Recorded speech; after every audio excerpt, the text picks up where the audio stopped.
All Rise, the seventh episode of the Buccaneers' second season, is an intriguing penultimate appearance. I'm happy that the divorce trial received some conclusion, even though I would prefer Conchita's mourning over Richard's passing to be the main plot point and not share screen time with it. Better yet, those major plot twists offer a gripping cliffhanger and a strong starting point for the season finale the following week. We begin with Nan, Christine Frozeth, traveling to New York for her parents' divorce trial in the Buccaneers' song All Rise. While in her carriage, she takes Lizzie's earring out of her handbag and examines it. Nan is still unaware that it is Lizzie's. She steps out of the carriage into a crowd of reporters and those who are just interested in the trial. Patty, Christina Hendricks, explains to the people in the courtroom why she is requesting a divorce from Tracy, Adam James. He is unfaithful. An adulteress. Gasps are scarcely contained when Nan walks into the courtroom. She gives her mom a smile. The court tells Patty that if there is evidence of adultery, the claimant may be given a divorce. Conchita, Alicia Bow, brings Minnie to the park in London. Meanwhile, a lord and lady who want to pay their condolences for Richard's passing are seated with the Dowager Brightlingsea, Fenella Woolgar, and Honoria, Mia Threppleton. Brightlingsea appears irritated by Conchita's tardiness. When Conchita and Minnie arrive home, Ginny, Imogen Waterhouse, and Lizzie, Aubrey Ibragg, both dressed in black, welcome them. Ginny is ignored by Conchita. We find out that Richard's memorial ceremony is the next day, and that the funeral was 6 weeks ago. Conchita refuses to spend any time with Ginny.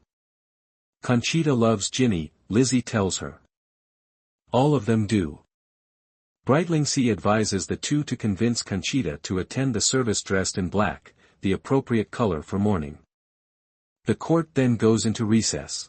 Conchita, Alicia Bow, brings Minnie to the park in London.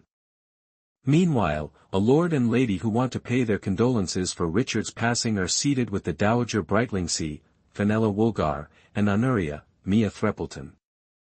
Brightlingsea appears irritated by Conchita's tardiness. When Patty takes the stand again when the court reconvenes. During her cross-examination, Tracy's lawyer questions her about who was in charge of raising Nan and Ginny. The lawyer tarnishes Ginny's reputation by accusing her of being responsible for Seadown's murder of Richard after she acknowledges that she was. We found out that Seadown is essentially imprisoned for murder prior to this scenario.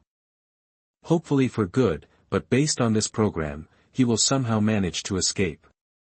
Assigning responsibility, the lawyer next asks about Patty and Tracy's sexual history. Did Patty take every precaution to prevent her husband's gaze from straying? Patty admits that she typically sat on his lap to start the deed. Because he is a man with ravenous desires, he excuses Tracy's adultery. Oh no. The two women mentioned above then choose not to testify. Later on, Nan meets Nell's husband, Arthur, played by Anthony Welsh. Assuming that Nell is only Nan's aunt, he is unaware that Nan is actually Nell's biological daughter.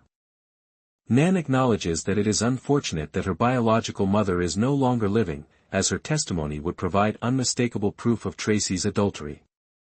Reed sits next to Hector, played by Jacob Ifen, throughout the service.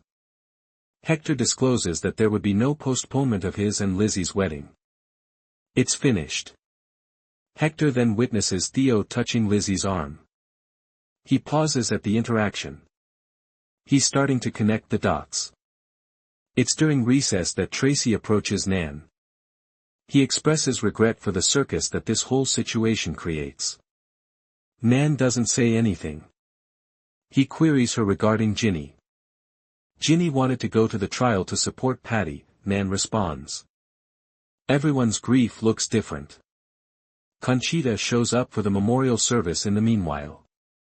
She wears dark green, which irritates Brightlingsea.